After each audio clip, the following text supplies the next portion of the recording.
BNP chairperson ও সাবেক প্রধানমন্ত্রী খালেদা জিয়া গুরুতর অসুস্থ ও সংকটাপন্ন অবস্থায় হাসপাতালের নিবিড় পরিচর্যায় রয়েছেন বলে জানিয়েছেন দলটির ভারপ্রাপ্ত চেয়ারম্যান তারেক রহমান।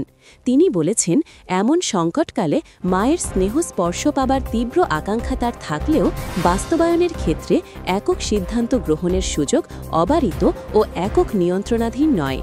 আজ শনিবার ২৯ নভেম্বর সামাজিক মাধ্যম ভেরিফাইড ফেসবুক পোস্টে মায়ের অসুস্থতা ও দেশে ফেরা প্রসঙ্গে তিনি কথা বলেন।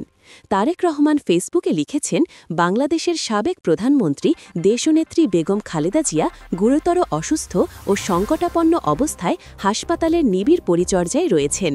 তার রোগ মুক্তির জন্য দলমত নির্বিশেষে দেশের সকল স্তরের নাগরিক আন্তরিকভাবে দোয়া অব্যাহত রেখেছেন। মাননীয় প্রধান উপদেষ্টা তার রোগ মুক্তির জন্য দোয়ার সাথে সাথে চিকিৎসার সর্বত সহায়তার প্রতিশ্রুতি ব্যক্ত করেছেন।